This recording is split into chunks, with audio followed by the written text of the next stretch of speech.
work, a source of income in this country. We celebrate you. Thank you so much for the work that you do towards making Nigeria great. And on today's episode of the program, Eagles Outlook, we seek to discuss, certain agenda for the next administration on transparency. Well, Nigeria is a partner in the Open Government Partnership signed on in 2016, and well, in the last couple of years we've had the National Action Plan, an OGP National Action Plan, and this time around we have the third one coming in.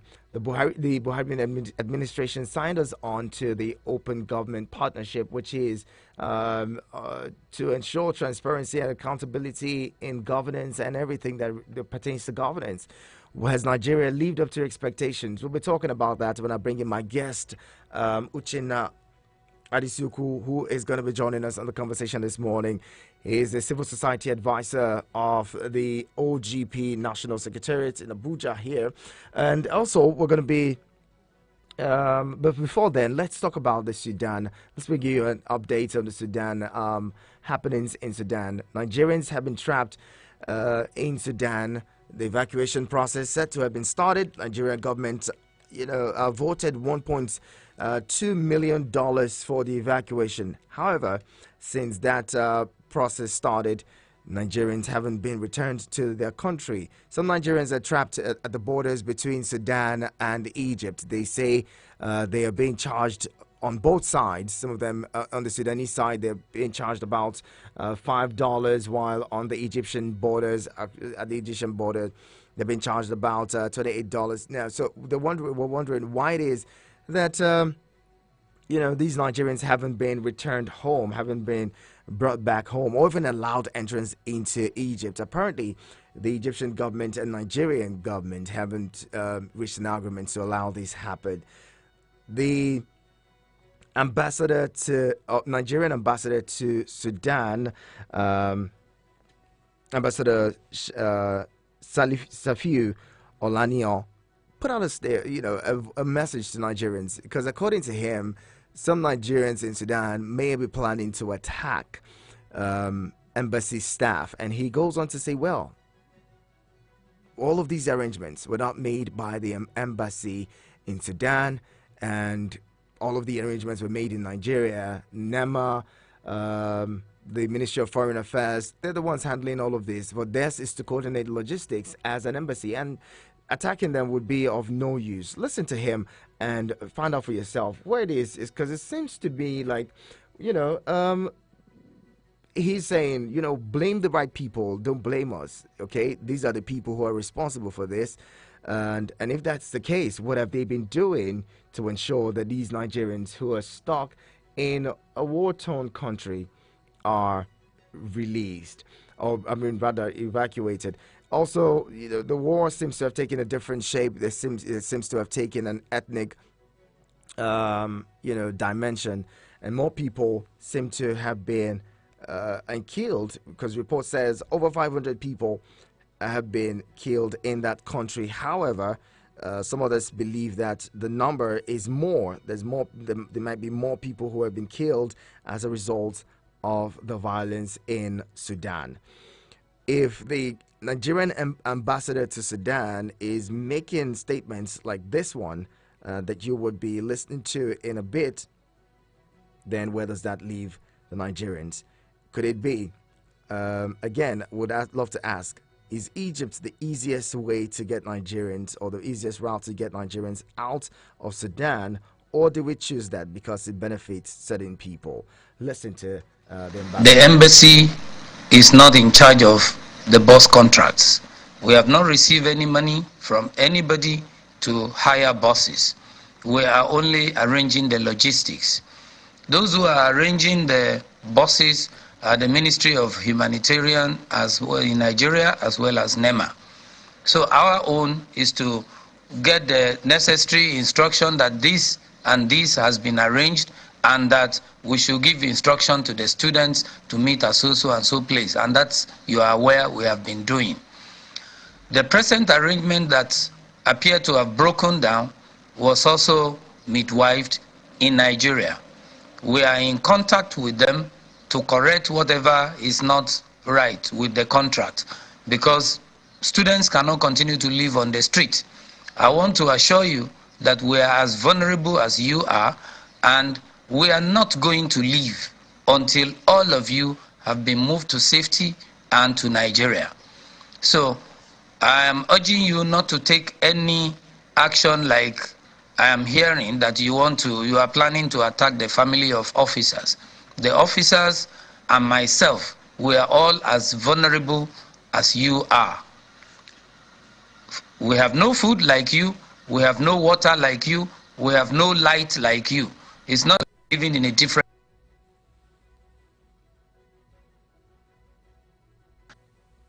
It's not tourism.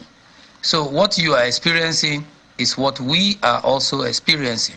But I'm assuring you that everything that needs to be done is being done. And within a very short time, the issues will be resolved.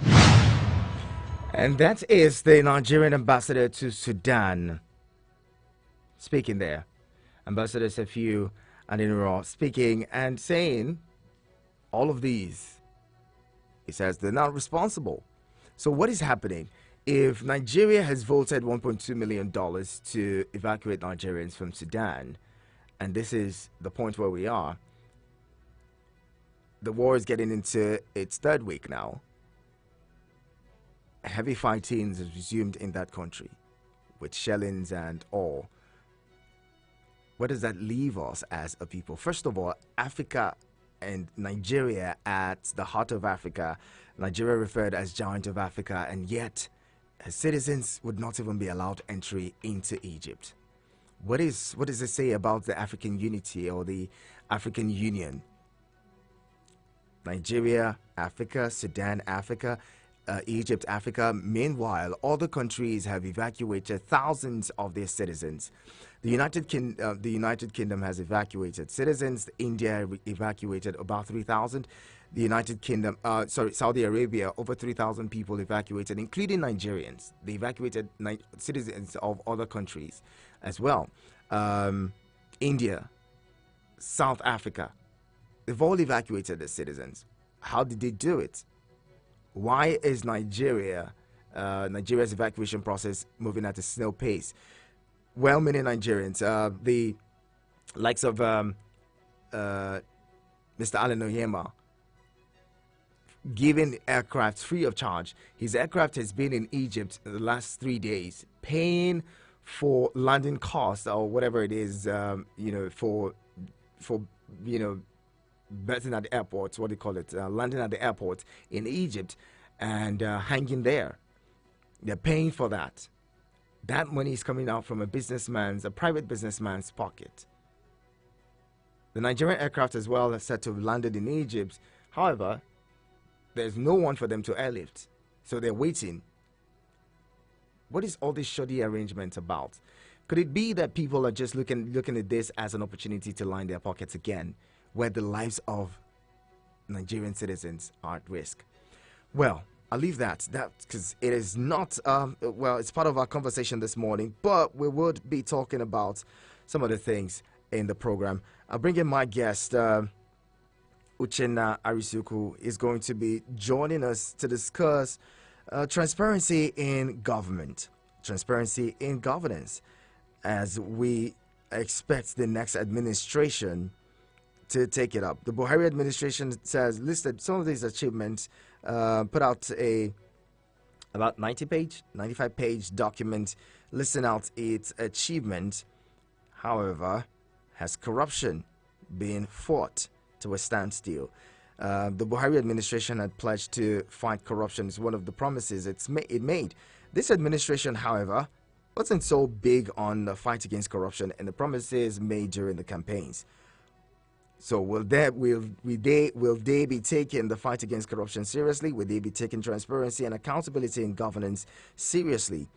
Or would it be pushed to the background. I'll have my guests join us shortly. Keep the conversation going. You may want to join the conversation when we open up the phone lines. Keep those numbers close: 090-7353-0044 and 090-876888.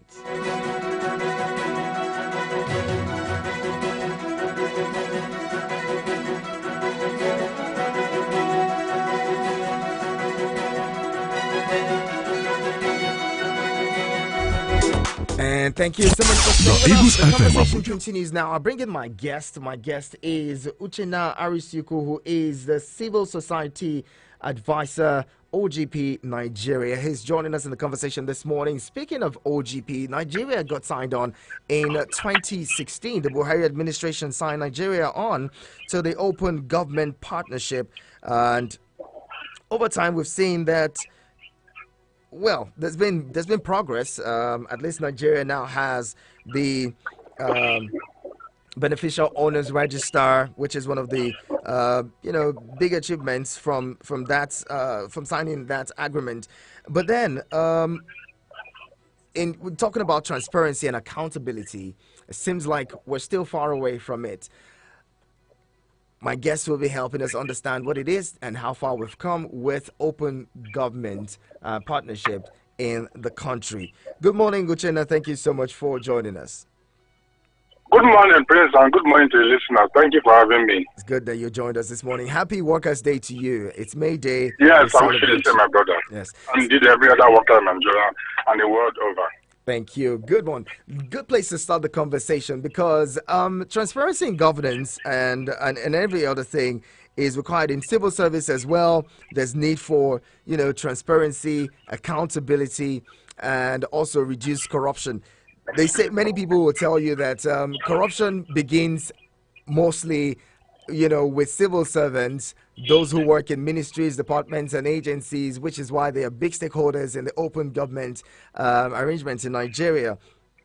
Where do we stand with transparency in this country, especially looking at Workers' Day? Because people also say the welfare of workers could be the reason there's a lot of corruption in the Nigerian system.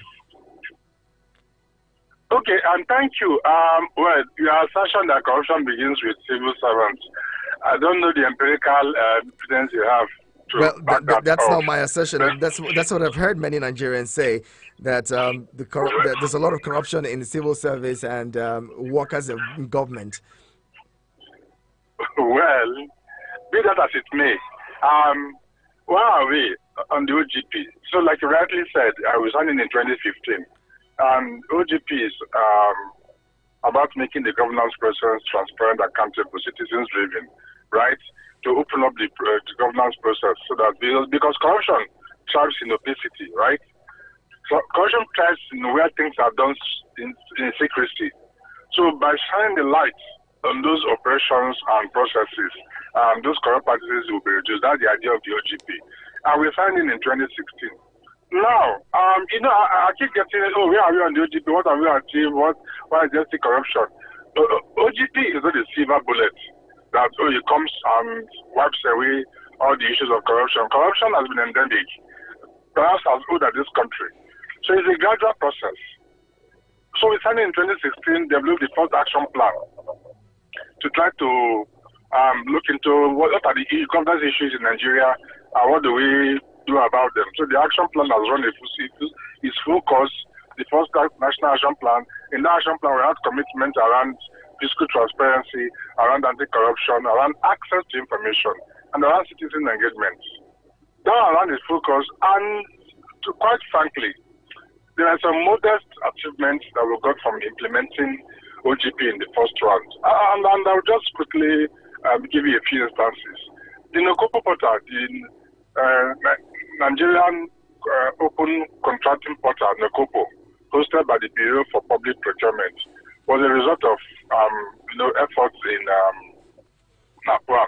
That Nokopo portal is to make all procurement processes open and in the public clear. So, plenty of corrupt practices also go in through the procurement process. So by shining the light on that process, want to begin to reduce those incidents of corruption.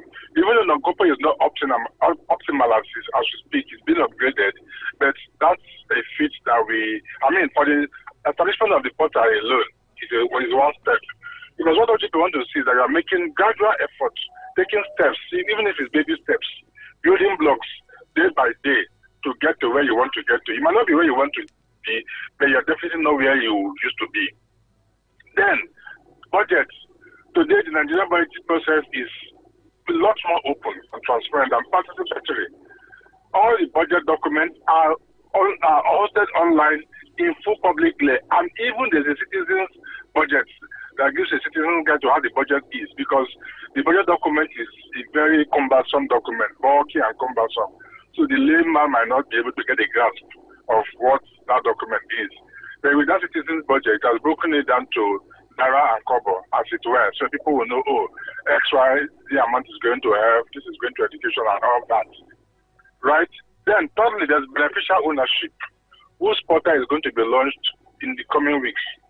Beneficial ownership is a portal where all the company ownership in Nigeria are hosted and made public. Anybody who has a significant control or interest, anybody who is a beneficial owner, his name will be listed in a public register alongside that company. And who is a beneficial ownership? By the design of the policy, anybody who owns 5% or more in the company is deemed to be a beneficial owner. And your name will be listed alongside that company. The idea is that, most of these corrupt practices go in through companies' accounts, illicit financial flows, terrorism financing. So there are companies, there are people they are the big masquerades who are behind those companies. Their policy is to unearth them. Because if you go to CAC most times, you might not see the names of those people as board of directors. So you don't know actually who is the big masquerades running the show behind the scene. But with the beneficial ownership register, you can say, it's Mr. A that has controlling interest. That is the beneficial ownership of ABC Nigeria Limited, for example. And that way you can begin to link names to acts of terrorism, of corruption, and all that. Access to information.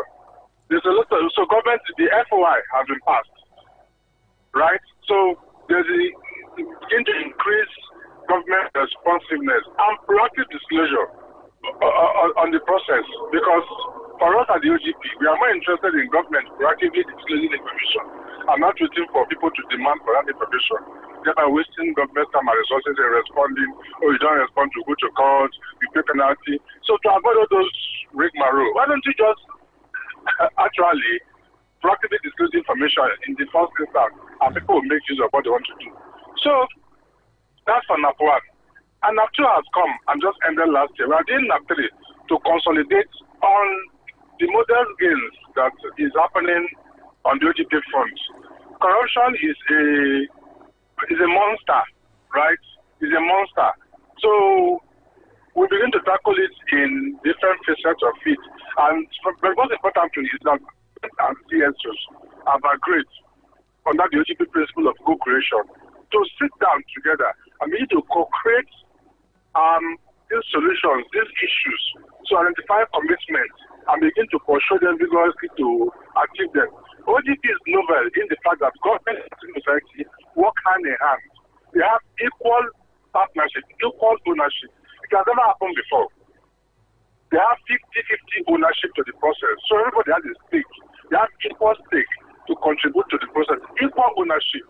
Because we believe that both parties have their own strength they are bringing to the table. They have value that they are bringing. So by the time they combine those resources together, we feel there will be much more results. In the times past, it used to be government and civil society working almost as cross purposes, which means mutual suspicion. The OGP said no. Can we do something different? Because if you want a different result, you must do things differently. You can't be doing the same thing the same way and you expect a different result. So that's where we are in the OGP. And so I'll come back and talk about transitioning and the agenda setting for the new government, right? Yes. As it is right now, the Buhari administration signed us up to the IGP initiative, rather OGP initiative, and we're wondering what is civil society, what is the OGP in Nigeria doing to ensure that this next administration holds up this bargain and it takes the OGP seriously. These gains that you've highlighted should be sustained. What are we doing to ensure that we sustain this, with the next administration? The Buhari administration was big on its promise to fight corruption and all, and which was part of what, got us signed on to the OGP. What are we doing with this administration that wasn't really very vocal about the fight against corruption? Would we see a sustenance of these gains that have been, achieved under the Buhari administration? Okay, so thank you. I'll approach this question from three fronts. One, that in the OGP sign-up, we are committing to the Open Government Declaration, and that you are committed to following OGP through and through. And by the way, Nigeria joins 76 other countries across the world, including US, UK, South Africa, Mexico, etc., to be doing OGP. So OGP is a global matter. So it's not something you just jump in and jump out at will. When you're standing at a country, you are committed to following through the OGP and following through the processes. And we all know government is a continuum.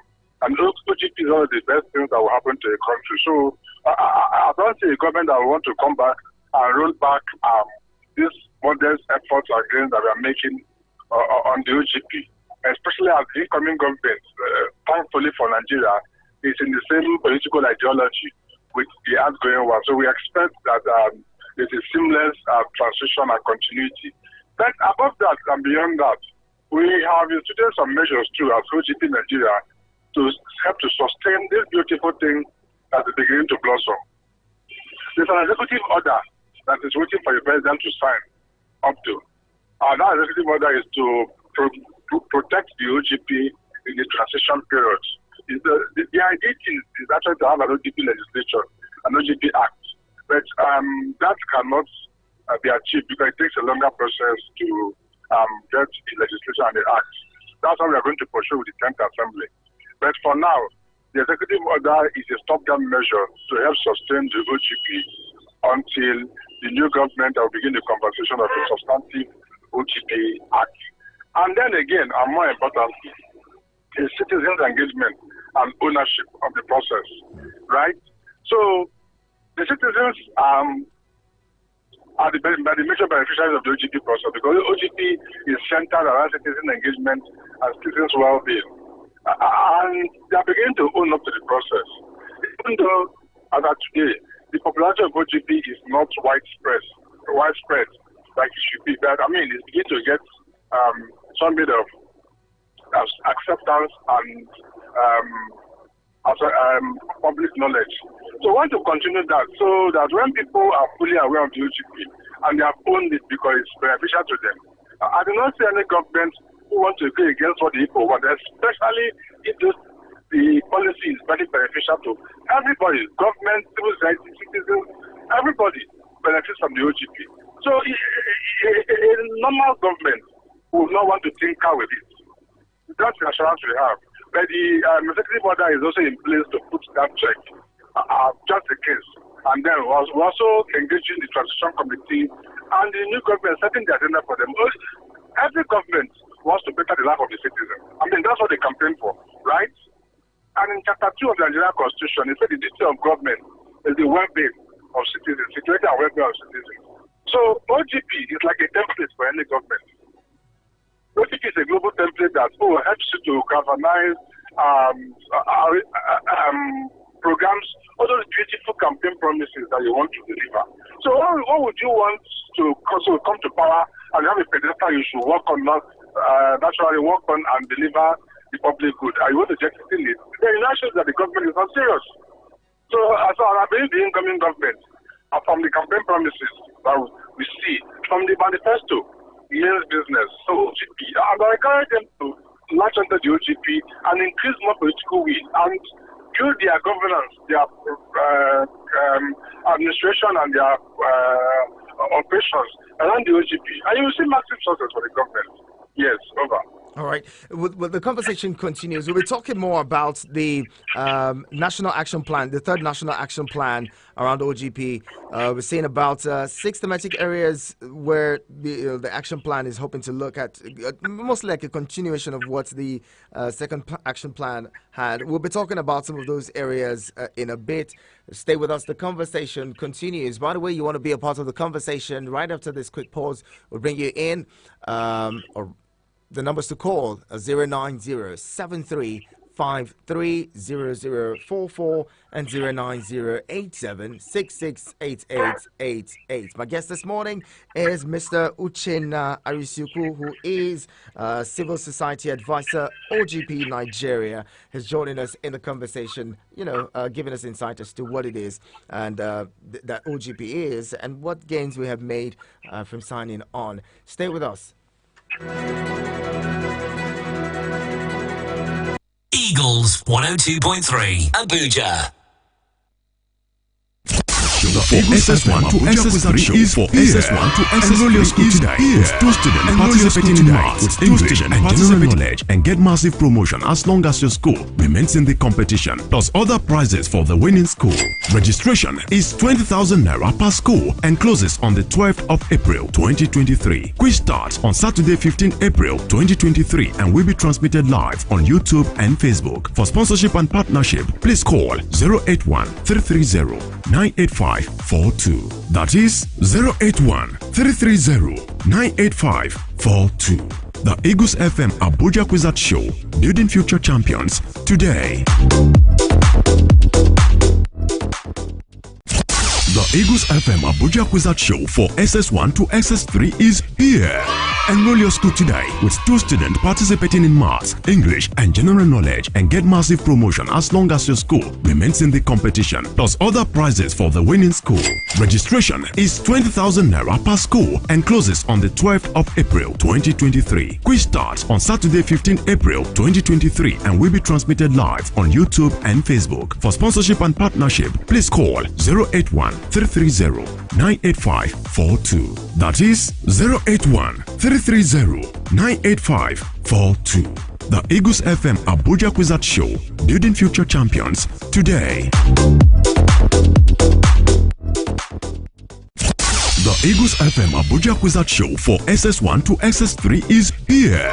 Enroll your school today with 2 students participating in maths, English and general knowledge and get massive promotion as long as your school remains in the competition, plus other prizes for the winning school.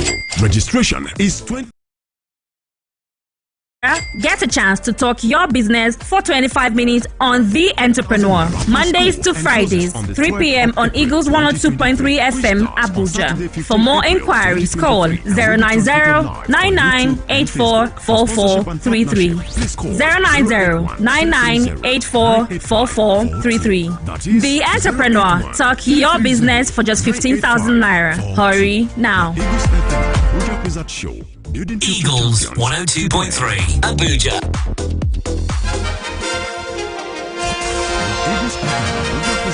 For SS1 to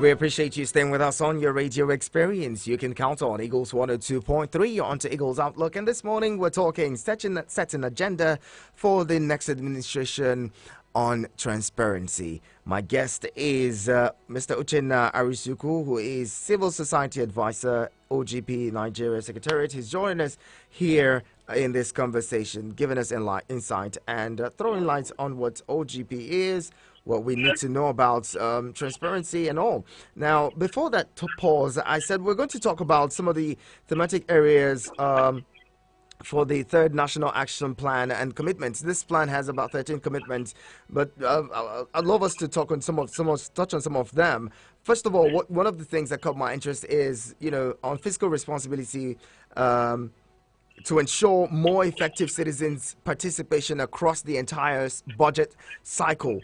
As it is, can we say that we are making moves towards achieving this? Because I mean, the last budget, I don't see that Nigerians made an input in, the budget. It's been implemented. In fact, subsidy is one of the things that that's big on the budget.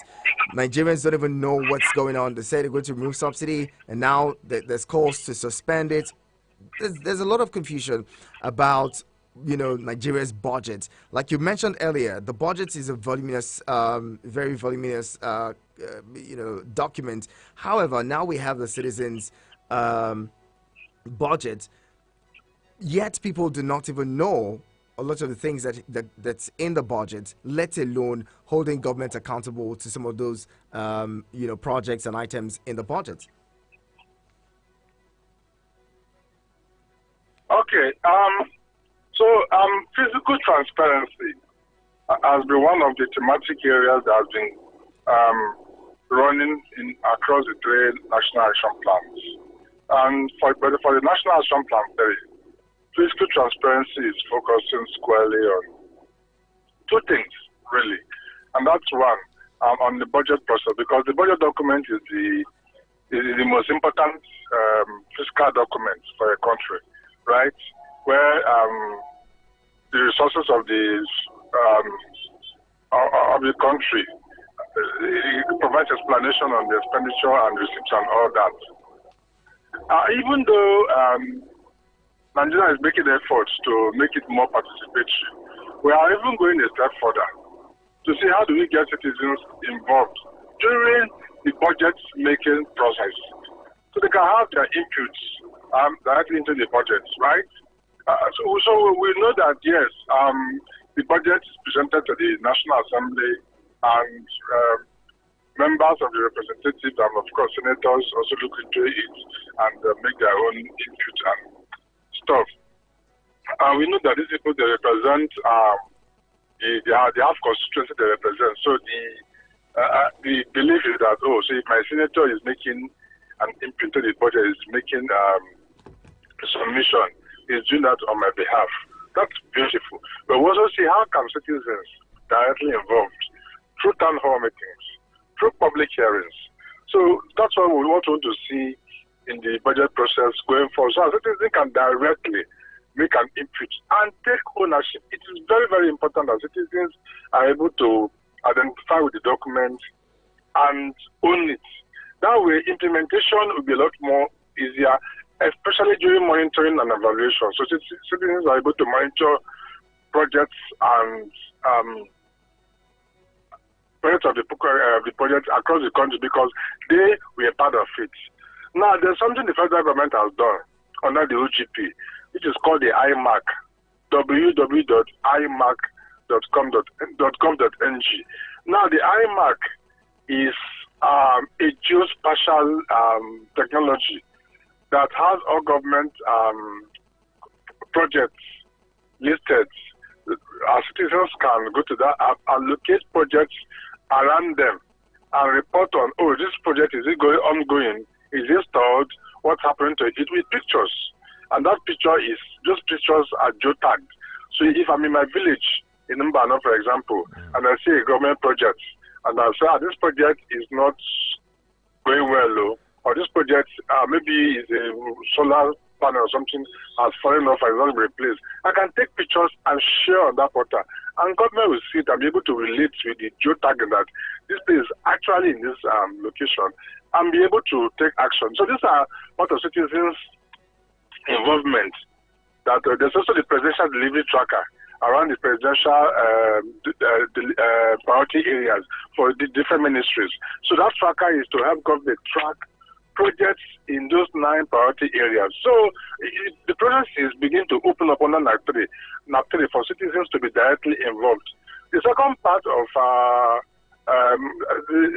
the commitment in the fiscal transparency for NAP3 is around NOCOPO. How do we upgrade and sustain NOCOPO? Because NOCOPO is also one very key area that we can use to fight corruption in Nigeria. Now, for those who do not understand what NOCOPO is, please, what's the full? What does it mean? What does NOCOPO mean? Nigerian Open Contracting Portal, NOCOPO. So this would mean that every contract that everyone is bidding for with Nigerian government should be posted on that portal, and everyone should be able to see them. Is that what it means?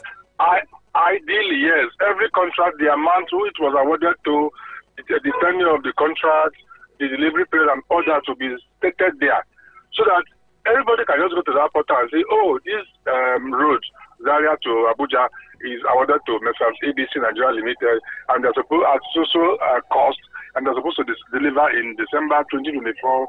So if they're supposed to deliver in December 2024, and we're in April 2023, and you go to that place, there's even no work on ground, you know that they're behind schedule. So that's for citizens to be able to engage and monitor the process. So NOCOPO, for NAPTERI, we want to really strengthen NOCOPO and make it very optimal and make it very user-friendly, so that every and anybody is able to have access and see what's happening.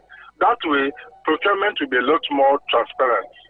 But we're also going a step ahead to see how do we link NOCOPO portal to the beneficial ownership portal.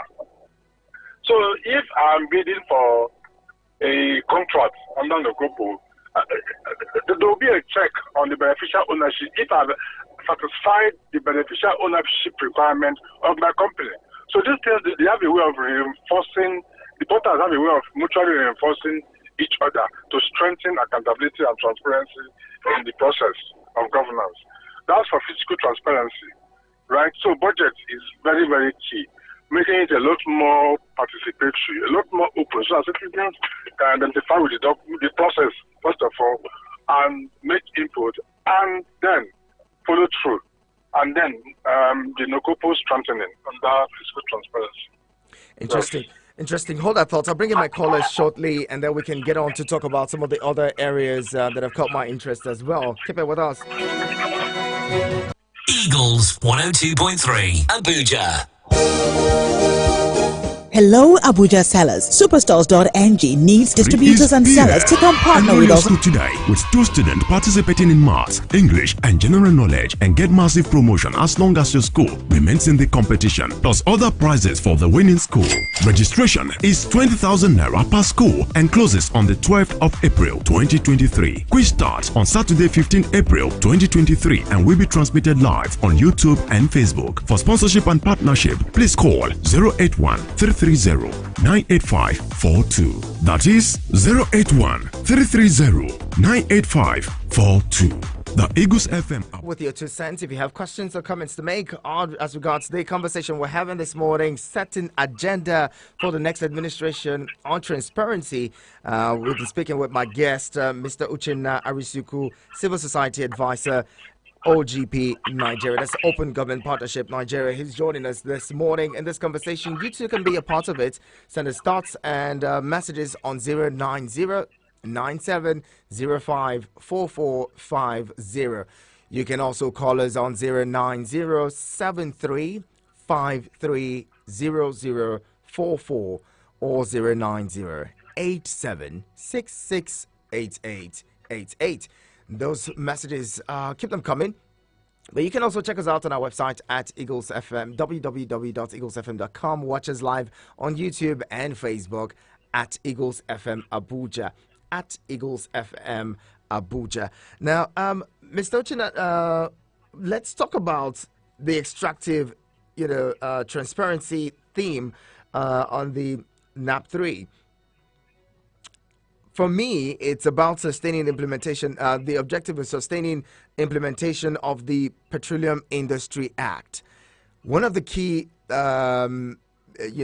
sections of the PIA is the removal of subsidy. Now there's a back and forth in that regard. What are we going to do? What is expected of us, considering the fact that this is a big part of, the PIA and the roadmap towards achieving OGP with a 3rd National Action Plan? Okay, so extractive transparency is the big elephant in the room. Mm-hmm. And in extractive transparency, PIA is the key focus. Then in the PIA, like you said, subsidy removal is another big elephant in the room, perhaps the biggest. now, what are we going to do? It's compliance, right? Because we have made a commitment to extractive transparency under the OGP to the global community. So it's compliance. And I understand the conversations around, subsidy will be removed, because the initial date was June this year, right? I mean, that was the latest before the last conversation happened. But I think what the government is trying to do, I'm not speaking for the government, I'm not just a spokesperson, but I think they wanted the incoming government, right, to come in and take that decision. They are thinking that, if you remove subsidy, you don't begin a government without subsidy conversation. So maybe they should come and have a conversation around, when can subsidy be removed?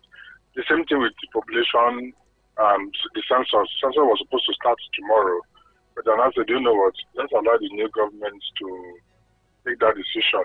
But subsidy is something we've agreed that is going to be removed. It's going to be mostly beneficial to everybody in the long run. And as the PIA, so for NAPTERI, the key focus is the implementation of the PIA. And we are going to follow through to that. Of course, NNPC Limited is in the room. And when I mean in the room, they are part of those who are implementing the NAPTERI. There's NATI and other key stakeholders there. So there's a commitment for PIA, and you can see that actions have already started. NNPC has been onboarded, and they're gradually transforming into a profit-making organization. I was in a meeting last month with where NNPC was, and people still complain that, NNPC up to now, you have not remitting resources, revenue into this position account and all that. And they say this thing takes time. We are in the transition process, but we are committed. So I think the key word is that there's a commitment for these things to happen, and that we are going to follow through. Because in the OGP, once you have made a commitment to something, you are expected to follow through to implement it, except if there are very strong reasons that will hamper implementation, and you will state it during the review, and ways we will look around it. But so government is on course with subsidy removal. I think the question is, when is it going to happen?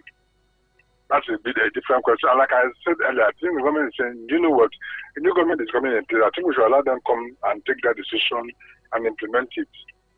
Government is a continuum. Nobody will come back and want to roll back the PIA that has been signed, right? So you just follow through, and that's why there's civil society in the room too, in the OGP. Government and civil society working together to provide that reinforcement to each other to get things done. So for extractive transparency, because that's maybe 60 or 70% of what the corruption issues in Nigeria are actually around extractive. Crude oil barrel missing, there's so much unlimited. Different conversations.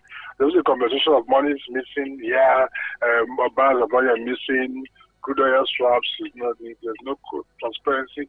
All these are going to be unearthed when the is fully on board, because there's a commitment, right? And we'll start the process. Okay, so I'm going to bring in a message here sent in by Chooks. Chooks says, Happy Workers' Day, Iheanacho. Listening to the clip from the ambassador, I think it is clear that the Nigerian factor has finally set in. The embassy in Sudan has been starved of funds, when ideally it should be driving the evacuation efforts, because politicians have sniffed money and contract.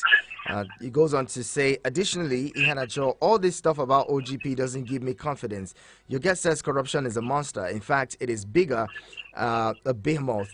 Thank you so much, Chooks. Now, if in a situation where Nigerians seem not to have confidence in, in government as regards corruption, in a situation where Nigerians believe there's such a thing as the Nigerian factor in everything, which when they make reference to the Nigerian factor, they make reference to corruption. They mean that, corruption is one of the biggest things that is putting this country where it is. I also have a concern, because when we talk about corruption, a lot of times we're always looking at government and those in authority.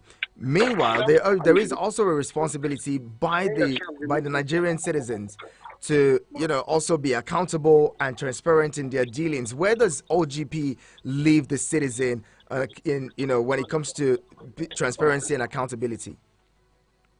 Yes, friends. You see, that's why we are doing a lot of work on citizens' engagement in the process. For citizens to be able to understand that things are changing and there's a new commitment under the OGP to get things right. Right? Because I know there are plenty of skepticism and cynicism in the country, and rightly so, because from where we are coming from, every Nigerian will be skeptical when you mention, there's OGP to fight corruption. But then, skepticism and cynicism will not do the work. We'll also have to commit and begin to hold government to account. I think the biggest thing we should do on the OGP is building citizens' ability and capacity to be able to hold government to account, right? To be able to push government to do what is right and demand that these things are done. So we can not all just stand aloof and say, this Nigerian factor is not going to work, so let it be. This problem will still persist, right? So we need to be able to know that, citizens are the employers of the government. Right? We just face an election, and politicians are everywhere canvassing for vote. Vote for us. We are going to lead it. If their votes is through the votes of citizens that every government is elected and put into power. So, if we know the power we hold as citizens, the office of the citizen is actually very, very influential and more powerful than even the office of the president. So, by the time we begin to realize that power that we have, that authority we have over elected, that we need to make demands, and our government is responsible to us. So that's the message we put under the OGP, under the citizen engagement. That look, it is your right to be served well. Servicom is a key member of the Open Government Partnership. As a matter of fact, Servicom leads a thematic working group on service delivery. Because citizens need to know that it is our right to be served well. We put the government in place to serve us. It's even in the Constitution, Chapter 2. And it is the government's duty to protect us. So we need to begin to make that demand. When we see something is wrong, I will make the demand to ask relevant questions. Then things will begin to change. But if you don't ask the question, you don't make the demand, the things, look, human beings, sometimes when you don't push people to do things, they may not necessarily want to do it. And that is the truth, that is the reality of the matter. Government needs to be on its toes, and citizens are the ones that will do the job to make sure government delivers, make demands. So that's it. Well, the Third National Action Plan has an implementation period of January 2023 to January 2025.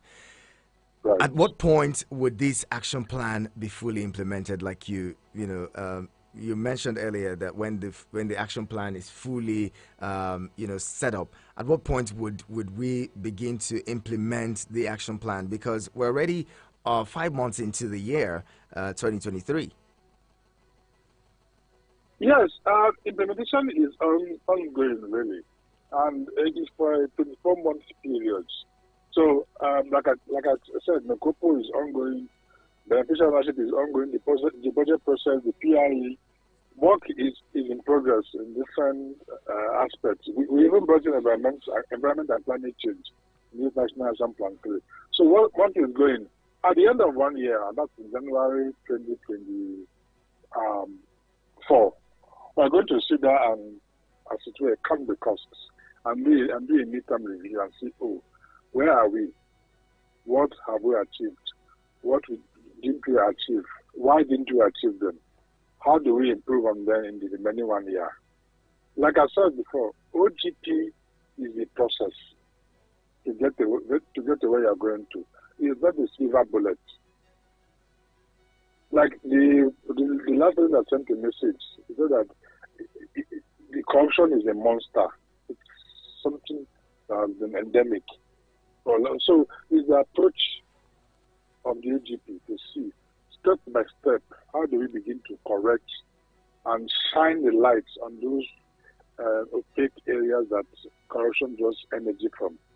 Right. So by 1 year, we're going to see that implementation is in progress, and all the key government actors and civil society actors involved in the process are already mobilized to work, and their CACs working very hard, assiduously on the beneficial ownership, the budget office on the budget. Everybody is doing their bit to make sure that they deliver their different components. Everycom is doing a lot in even engaging citizens and government agencies. They even do their breakfast show. I think it's once a month. Breakfast meetings with government agencies and citizens. They come tell us